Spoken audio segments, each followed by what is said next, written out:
오늘 누가복음 24장 13절부터 35절까지인데 제가 29절까지만 봉독해 올립니다. 그날에 그들 중 둘이 예루살렘에서 25리 되는 엠마오라 하는 마을로 가면서 이 모든 된 일을 서로 이야기하더라. 그들이 서로 이야기하며 문의할 때에 예수께서 가까이 이르러 그들과 동행하시나 그들의 눈이 가리워져서 그인 줄 알아보지 못하거늘 예수께서 이르시되 너희가 길 가면서 서로 주고받고 하는 이야기가 무엇이냐 하시니 두 사람이 슬픈 빛을 띠고 머물러 서더라. 그 한 사람인 글로바라 하는 자가 대답하여 이르되 당신이 예루살렘에 체류하면서도 요즘 거기서 된 일을 혼자만 알지 못하느냐. 이르시되 무슨 일이냐. 이르되 나사렛 예수의 일이니 그가 하나님과 모든 백성 앞에서 말과 일에 능하신 선지자이거늘 우리 대제사장들과 관리들이 사형 판결에 넘겨주어 십자가에 못 박았느니라. 우리는 이 사람이 이스라엘을 속량할 자라고 바랐노라. 이뿐 아니라 이 일이 일어난 지가 사흘째요. 또한 우리 중에 어떤 여자들이 우리로 놀라게 하였으니 이는 그들이 새벽에 무덤에 갔다가 그의 시체는 보지 못하고 와서 그가 살아나셨다 하는 천사들의 나타남을 보았다 함이라. 또 우리와 함께한 자 중에 두어 사람이 무덤에 가 과연 여자들이 말한 바와 같음을 보았으나 예수는 보지 못하였느니라 하거늘 이르시되 미련하고 선지자들이 말한 모든 것을 마음에 더디 믿는 자들이요 그리스도가 이런 고난을 받고 자기의 영광에 들어가야 할 것이 아니냐 하시고 이에 모세와 모든 선지자의 글로 시작하여 모든 성경에 쓴 바 자기에 관한 것을 자세히 설명하시니라. 그들이 가는 마을에 가까이 가매 예수는 더 가려 하는 것 같이 하시니 그들이 강권하여 이르되 우리와 함께 유하사이다. 때가 저물어 가고 날이 이미 기울었나이다 하니 이에 그들과 함께 유하로 들어가시니라. 아멘. 오늘의 말씀은 우리가 잘 알다시피 엠마오로 가는 두 제자를 찾으신 예수님의 말씀입니다. 유명한 소설가인 마크 트웨인은 이런 말을 했습니다. 인생에 가장 중요한 이틀이 있다. 하나는 세상에 태어난 날이고 생일이란 얘기죠. 또 하나는 왜 이 세상에 왔는가를 깨닫는 날이다. 이 인생의 두 날이 가장 중요한 날이라. 문제는 내가 태어난 날에 대해서는 누구나 다 알고 있지만 이 두 번째 날, 사명은 참 어렵기 때문에 두 번째 날을 찾기 위해서 애쓰며 살아가는 것이 인생이라고 했습니다. 이 두 번째 날을 깨닫지 못하면 그 인생은 늘 허무하고 절망에 두려움에 지칠 수밖에 없습니다. 오늘 말씀은 예수님께서 부활하시고 엠마오로 가는 지친 두 증인을 찾아 제자들을 찾아서 그 두 번째 날을 깨닫게 해주시는 내용입니다. 한국에 무신론을 가르치셨고 또 문화부 장관을 지내신 이어령 교수가 있습니다. 우리 교회 나오시는 정현숙 권사님 형부 되신다고 내가 얘기를 들었습니다. 이분의 신앙 간증에 이런 이야기를 합니다. 몇 년 전에 교토에서 혼자 묵으면서 저술한 자기의 글들을 정리하는 시간이 있었습니다. 어느 날 밤에 배는 고프고 쌀은 떨어져서 마트로 내려갔습니다. 왜냐하면 딜리버리를 하면 배달비가 많이 들기 때문에 자기가 배달비를 절약하기 위해서 무거운 쌀 한 푸대를 이제 어깨에 메고 언덕길로 올라갑니다. 얼마나 힘들었던지 온몸이 땀으로 다 젖을 만큼 쌀 한 푸대를 짊어지고 자기 연구실로 올라갔습니다. 연구실에 불은 다 꺼졌고 자기 방만 불이 딱 켜 있습니다. 혼자 문을 열고 방으로 들어서는 순간 방 안에 가득한 적막함과 허무함이 몰려왔습니다. 이것이 인생인가? 천석 만석을 자랑하면서 쌀 푸대를 짊어지고 땀을 흘리며 인생을 먹기 위해서 살다가 마지막 이 적막하고 허무한 데 이르는 것이 인생인가? 허탈한 마음에 이 평생 무신론자로 살아온 이분의 마음에 문득 떠오른 말씀이 있었습니다. 그것은 수고하고 무거운 짐진 자들아 다 내게로 오라. 내가 너희를 쉬게 하리라. 이 적막함 속에서 이 말씀이 기억되는 그 순간이 평생에 처음으로 하나님을 인식하는 시발점이었다라고 말합니다.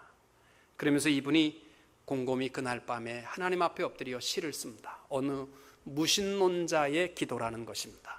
하나님, 나는 당신의 제단에 꽃 한 송이, 촛불 하나도 올린 적이 없으니 날 기억하지 못하실 것입니다. 그러나 하나님, 모든 사람이 잠든 깊은 밤에는 당신의 낮은 숨소리를 듣습니다. 그리고 너무 적적할 때 아주 가끔 당신 앞에 무릎을 꿇고 기도를 드립니다.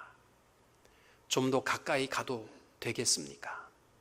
하나님, 당신의 발끝을 가린 성스러운 옷자락을 때 묻은 이 손으로 조금 만져봐도 되겠습니까? 그리고 그 손으로 저 무지한 사람들의 가슴 속에서도 풍금 소리를 울리게 하는 한 줄의 아름다운 시를 쓸 수 있도록 허락해 주시겠습니까? 이분의 고백에 보면 이런 얘기를 합니다. 하나님의 이 따뜻한 어루만짐을 받았음에도 불구하고 살아가는 순간순간 하나님이 있긴 뭐가 있어. 그냥 살아가는 거지. 그랬다가도 하나님이 계시지. 이거 보면 분명히 하나님이 계셔. 계시긴 뭐가 계셔. 아니야, 이거 보면 하나님이 계셔. 지금까지도 자기는 그 방황 가운데 살아오지만 분명한 것은 하나님께서 지금까지 순간마다 하나님이 계시다라는 것을 깨닫게 해주시고 있다라는 것입니다. 오늘 봉독한 말씀 보면 예수님께서 부활하신 직후에 예루살렘에서 엠마오로 향하는 길 가운데 있는 한 사건의 이야기입니다. 두 명의 제자가 약 11km 예루살렘에서 떨어진 엠마오로 가고 있었습니다. 예루살렘은 예수님을 십자가에 못 박아 죽게 했고 제자들은 더 이상 정이 없어진 거예요. 예루살렘을 향하여서는 쳐다보기도 싫었습니다. 그래서 그들은 한동안 예수님을 환영했지만 그 민중들이 돌아서서 예수님을 십자가에 못 박아 죽게 하라 외쳤던 그 악과 외식과 거짓으로 가득한 예루살렘에 더 이상 있고 싶은 마음이 없으니까 제자들이 다 자기 있던 마을로 돌아갔습니다. 분명한 것은 그들이 예수를 부인한 것은 아닙니다.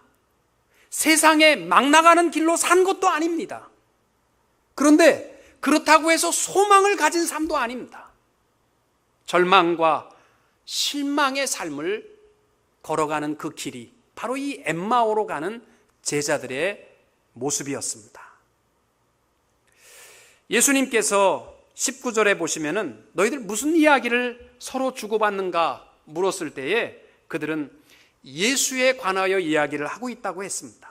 그는 하나님과 사람들 앞에 능력이 있는 선지자이셨는데 안타깝게 제사장들과 관원들이 그를 십자가에 못 박아 죽게 하였다라는 것이고, 그분이 이상한 것은 여인들이 예수님의 무덤에 찾아갔는데 사흘 만에 무덤이 비어 있다는 것입니다. 그래서 예수님의 시신을 찾았는데 천사가 그를 죽은 자 가운데서 찾지 말라, 부활하셨다라는 이야기를 듣고 달려와 이야기를 합니다.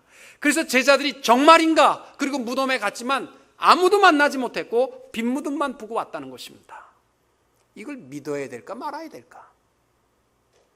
어쩌면 우리는 그 엠마오 길을 지금도 살아가면서 내 사업이 대박이 터질 때마다 하나님은 살아계셔, 그랬다가 아프고 힘들 때마다 있긴 뭐가 있어, 그러한 우리의 인생의 길이라면 우리는 또 엠마오 길에서 실망할 수밖에 없습니다. 사랑하는 성도 여러분, 오늘 말씀에서 우리에게 주시는 것은 그겁니다. 언제까지 이 방황하는 실망과 절망으로 가득한 엠마오의 길에 서지 마시고 부활하신 주님을 분명히 만나 우리의 소명을 가지고 예루살렘을 향하여 나아갈 수 있는 성도님들이 다 되시기를 주님의 이름으로 축원합니다. 제일 먼저 우리가 분명히 알아야 할 것이 있습니다. 아무리 힘들고 어려운 슬픔과 좌절의 자리라 할지라도 주님이 나와 함께 하심을 분명히 믿게 되시기를 축복합니다. 15절의 내용은 그들이 서로 이야기하며 문의할 때 예수께서 가까이 이르러 그들과 동행하시나. 예수님은 그들이 절망 속에 있을 때 얘들아 절망하지 말라, 나 여기 살아있다, 그렇게 말씀 안 하세요. 무덤을 찾았던 막달라 마리아를 향하여서는 막달라 마리아야 나 여기 있다 이렇게 말씀 안 했어요. 어찌해서 우느냐? 왜 산자를 죽은 자 가운데서 찾느냐? 마리아야, 이럴 때에 마리아가 깨달은 겁니다. 스스로 깨닫게 하세요. 베드로와 네 제자가 갈릴리 바다에서 밤이 맞도록 고기를 못 잡고 그물을 정리하고 있을 때 예수님께서 내가 메시아다, 내가 소망이 있다, 나를 따르라, 그렇게 안 하셨어요. 깊은 곳에 그물을 던지라. 그들이 고기를 잡자마자 느낀 게 뭐예요? 주여, 우리는 죄인입니다. 우리를 떠나시옵소서. 스스로 깨닫게 하시잖아요. 엠마오로 가는 두 제자에게도 야, 멍청한 소리 하지 마라.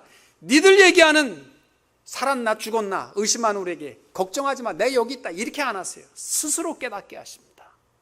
오늘 하나님 앞에 예배하는 성도님들, 우리가 분명히 알아야 할 것이 있습니다. 부활하신 주님이 항상 살아계시고 우리와 항상 함께 하셔 우리가 어떤 슬픔과 좌절의 자리에 있다 할지라도 나와 함께 하심을 깨닫게 되시기를 축복합니다. 이거 깨닫지 못하면 우리는 늘 좌절의 길, 슬픔의 인생을 살아갈 수밖에 없습니다. 감리교의 창시자였던 요한 웨슬레가 그런 말을 합니다. 그가 영국에서 선교사의 파송을 받고 미국에 왔습니다. 아무리 복음을 전해도 열매도 없고 재미도 없어. 그러니까 내가 이 선교사를 해야 되나 말아야 되나 고민하면서 다시 영국으로 가는 배를 탔습니다. 배가 가는 길에 큰 풍랑을 만나서 배가 막 뒤집어지려고 합니다. 자기는 너무나 무서워서 두려워 떨고 있을 때 가판 끝에서 들리는 찬송 소리가 있습니다. 이게 무슨 소리야? 그리고 가보니까 너무나 평온한 마음을 가지고 하나님을 화음의 찬양으로 영광을 돌리고 있습니다. 그래서 웨슬레가 그들을 찾아가서 묻습니다. 여보시오, 두렵지 않소? 지금 이거 배가 뒤집어질 형편인데 무섭지 않습니까? 그때 그들이 대답합니다. 역사를 주관하시는 살아계신 하나님이 우리와 함께 하시는데 무엇이 두렵소? 분명히 하나님께서 우리를 이 풍랑에서 건져내 주실 줄로 믿습니다. 만일 그리 아니하실지라도 우리는 다 영원한 생명의 천국에 들어가는데 뭐가 그리 겁납니까? 이 말이 요한 웨슬레에게는 충격적이었습니다. 그래서 요한 웨슬레가 나는 왜 그 자유함과 평안과 용기가 없을까? 그래서 영국으로 돌아가서 한참 하나님 앞에 회개할 때에 올스게이트라는 곳에서 예배하는 중에 성령을 체험하게 됩니다. 그리고 그날 이후에 그가 달라진 것이 딱 하나 있었답니다. 주님이 항상 함께 하심에 대해서 의심의 여지가 없이 분명하게 확신하게 되었을 때 그 이후로 자기는 기쁨이 충만한 삶이 되었고 가는 곳마다 위대한 전도자의 삶을 살 수 있었다라고 고백합니다. 단 하나의 변화입니다. 주님이 나와 함께 하심을 늘 기억하고 살아가게 되시기를 축복합니다. 창세기 21장 18절 이하에 보면 아브라함 집에서 쫓겨난 여종 하갈도 이스마엘과 함께 목마름 속에서 물 한 모금을 마시지 못하고 목말라 죽게 생겨서 방성대곡하고 슬피 울었습니다. 그럴 때 하나님께서 하갈아, 이게 무슨 일이냐? 두려워 말라. 하나님이 하갈의 눈을 밝히심에 샘물을 보고 가서 가죽 부대에 물을 채우다가 그 아이에게 마시었더라. 여러분, 하나님께서는요 천한 몸도 그 가정도 지키시는 하나님이신데 그가 왜 목말라서 방송되고 겠냐면 물이 없어서가 아니라 발견하지 못했기 때문입니다. 하나님이 나와 함께 하심을 깨닫지 못하면 우리는 늘 절망의 눈물을 흘리며 살 수밖에 없습니다. 하나님이 나와 함께 하심을 기억하고 살아갈 수 있게 되시기를 축복합니다. 두 번째로, 우리가 엠마오 도상에서 늘 마음의 갈등 속에 살아가고 있다면 우리가 해야 될 일이 있는데, 그것은 하나님을 사모하는 마음을 더 갖게 되시기를 바랍니다. 29절에 보니까 그들이 강권하여 이르되 우리와 함께 유하사이다. 때가 저물어가고 날이 이미 기울었나이다 하니 이에 그들과 함께 유하러 들어가시니라. 예수님께서 28절에 보면 그냥 길거리 너희들은 가라, 나는 간다, 내 길을 간다 하고 떠나려고 할 때에 그들은요, 답답한 마음에 그분을 붙들었어요. 그래서 그들이 강권했다라는 말은 뭐냐면 예수님을 몸으로 밀면서, 떠밀면서까지 간청하면서 주님, 여기 주무시고 갔으면 좋겠습니다. 그럴 때 그들은 주님은 눈이 밝아져서 주님을 확인할 수 있었습니다.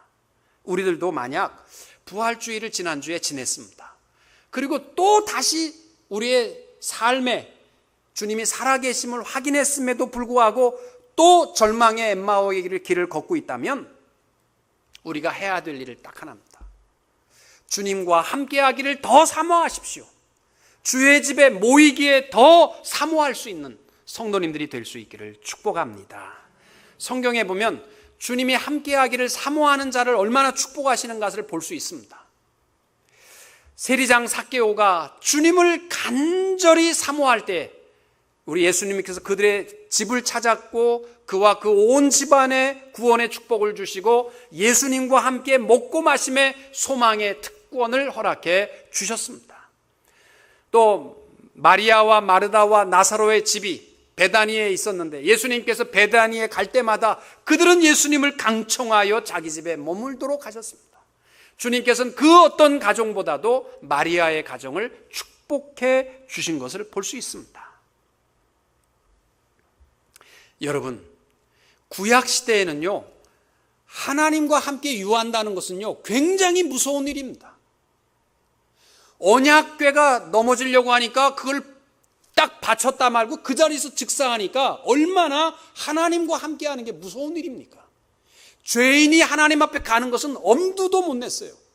그 지성소 안에는 아무나 들어가는 것이 아니라 대제사장만 1년에 딱 한 번, 그것도 철저하게 회개하고 그렇게 하고 들어가야만 살아나왔습니다. 그게 하나님과 동행하는 삶이에요. 허리에 밧줄을 물고 죄의 문제를 해결하지 않고 들어갔다가는요, 즉사입니다. 이만큼 하나님과 함께하는 것이 무서운 일이었는데 언제 해결됐느냐면 예수님께서 십자가에서 죽으시는 그 시간, 성소의 휘장이 위에서부터 아래로 찢어졌다, 완전히 찢어졌다고 되어 있습니다. 이제는 우리는 예수 그리스도 안에 있는 자들은 뻔뻔하게도 죄의 모습 그대로 하나님 앞에 나와도 예수 그리스도의 십자가 때문에 우리는 이렇게 용감하게 예배드릴 수 있는 자유와 기쁨을 허락하여 주신 줄로 믿습니다. 예배는 특권입니다. 예배 나올 때마다 하나님을 사모하는 마음을 가지고 이 특권을 누리며 하나님 앞에 나올 수 있게 되시기를 축복합니다.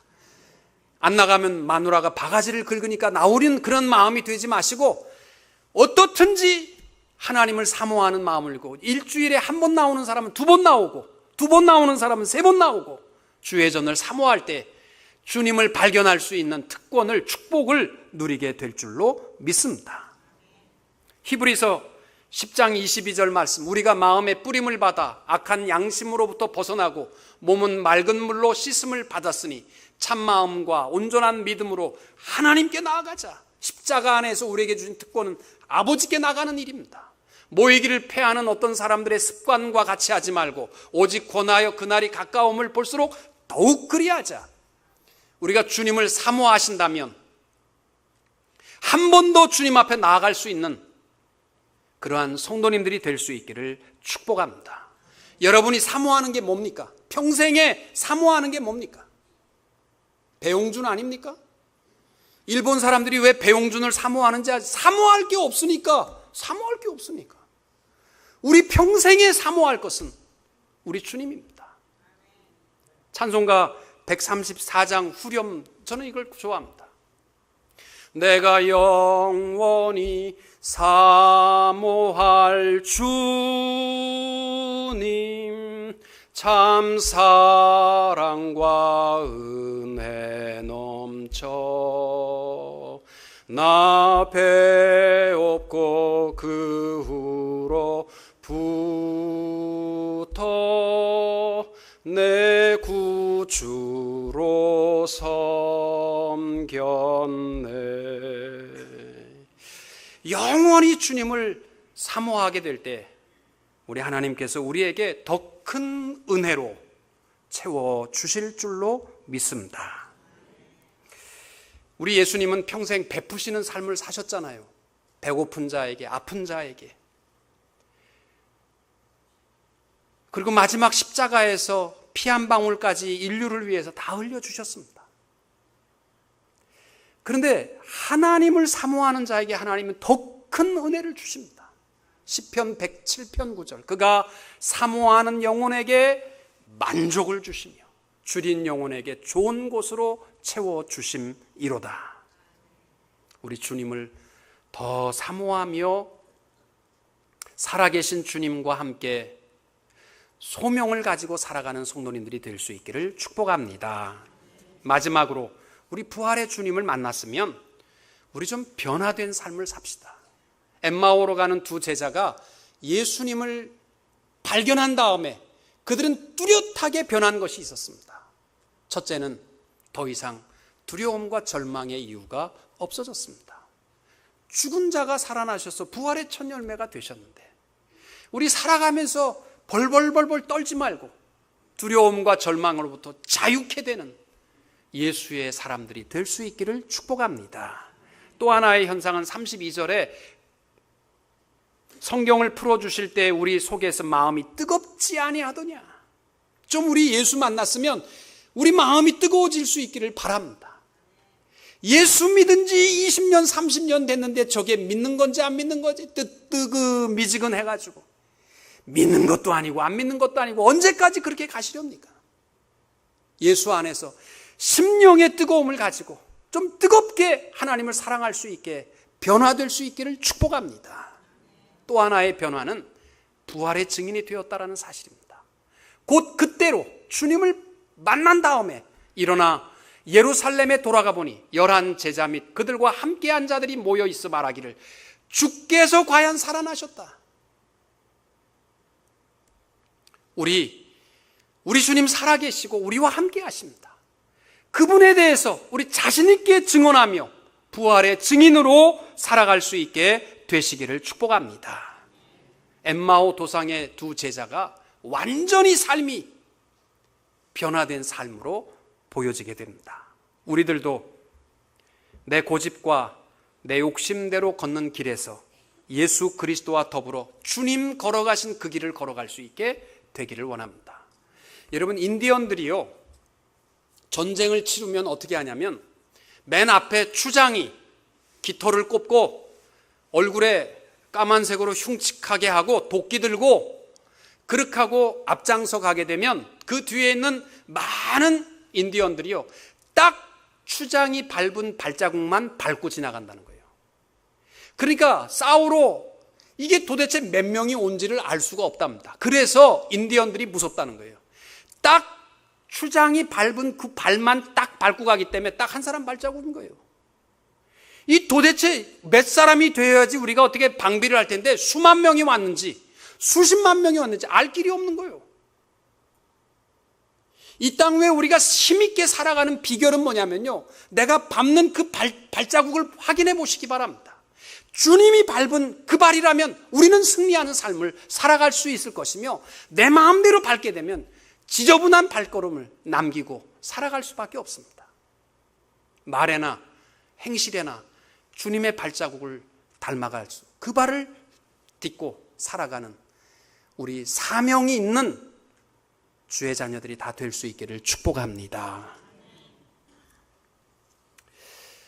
엊그저께 어떤 우리 교회 성도님이 저한테 동영상을 하나 보내주셨습니다. 여러분 보신 분 많이 계실 거예요. 파키스탄 장관인 샤바즈 바티라는 분의 동영상입니다. 이분은 파키스탄 연방 장관이었습니다. 40명의 장관 가운데서 딱 유일한 크리스찬이었습니다. 이분이 2011년 3월 2일에 총탄에 맞아 순교하셨습니다. 이분이 평생 싸운 것은 뭐냐면 종교 모독법이라는 것, 샤리아 법을 없애자는 것이었습니다. 이게 무슨 법이냐면은 1985년도에 독재자인 울하크가 이슬람의 표를 받기 위해서 이슬람에 대해서 한마디라도 모독하는 말만 하면 사형에 처할 수 있는 법입니다. 전적으로 예수 믿는 사람만 죽였습니다. 수많은 사람들이 죽었습니다. 그래서 이분이요, 장관이 되었어도 끝까지 이 종교 모독법을 없애야 된다고 주장한 분입니다. 저는 이 간증을 보면서 내가 얼마나 부끄러운 목사인가를 깨달았습니다. 여러분의 삶의 발자취가 변화된 발자취인가? 한번 이 동영상을 보면서 우리 한번 스스로의 발자취를 돌아볼 수 있게 되기를 바랍니다. 파키스탄 소수민족부 수장이었던 샤바즈 바티 장관이 지난 2일 괴한들에 의해 피살됐습니다. 그는 40개 부처 장관 중 유일한 기독교 신자로 알려졌는데요. 함유선 기자가 보도합니다. 지난 2일 이슬라마바드의 사무실로 출근하던 샤바즈 바티 장관. 자동 소총으로 무장한 괴한들은 바티 장관이 탄 승용차에 총격을 가했고 10여 발의 총탄을 맞은 그는 병원으로 이송되던 중 숨졌습니다. 바티 장관은 파키스탄의 신성 모독법을 반대했던 인물로 크리스천 고위층 피살 사건은 지난 1월에 있었던 펀자브 주지사 암살 후 두 번째입니다.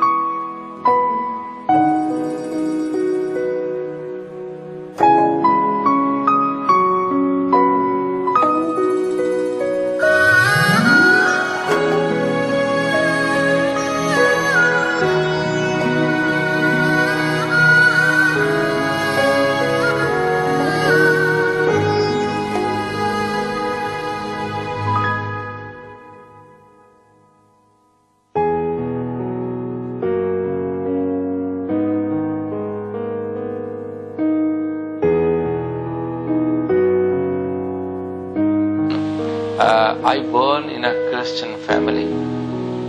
I used to go to church with my father, and one day actually my church leader was preaching about the crucifixion of Jesus. It was a Good Friday, and I was schoolboy at that time, very small child. I was sitting in a church, and when I heard the story of Jesus and how He sacrificed for our salvation and redemption, that story touched my heart, accepted Him in my heart as my Savior.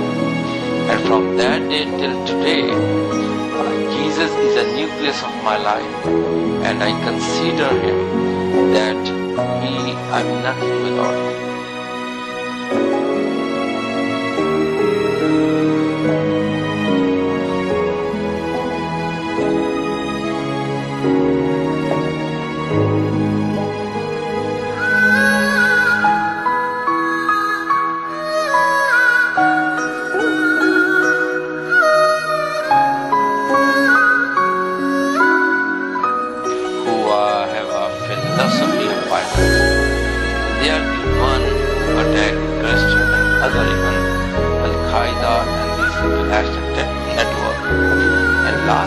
There was an attack in a Christian village, and they burned the Christian houses, they burned the Christian property, and also they injured. These are the incidents which happens.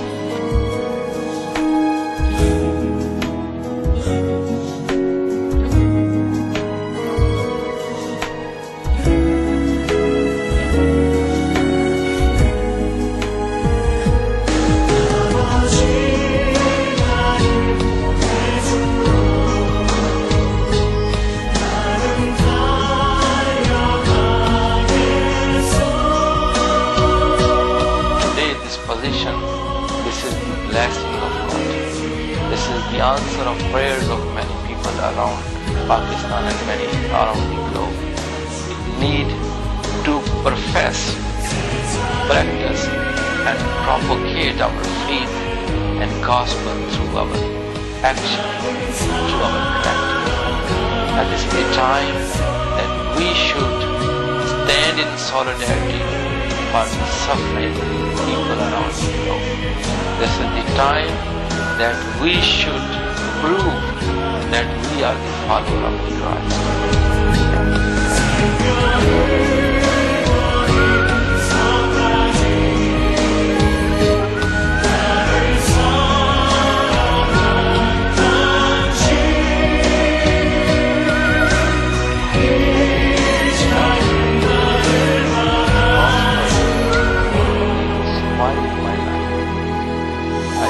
For Jesus and I will die for him.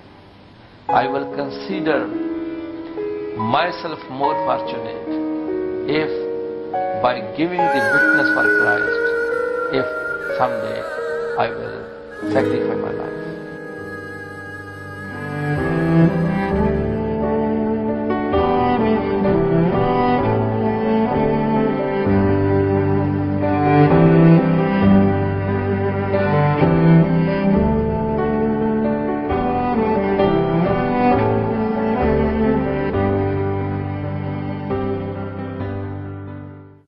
이분의 마지막 말이 이겁니다.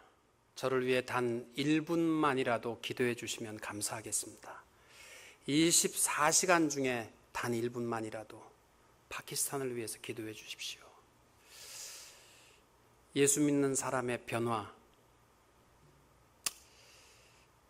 자기가 죽어야 할 길이기 때문에 결혼도 하지 않고 갔던 그 인생, 우리가 예수 믿고 살아가는 우리의 삶이, 우리가 정말 사모하고 살아가는 것이 무엇인가 한번 생각해 보면서 우리들도 변화된 삶을 살아갈 수 있게 되기를 축복합니다.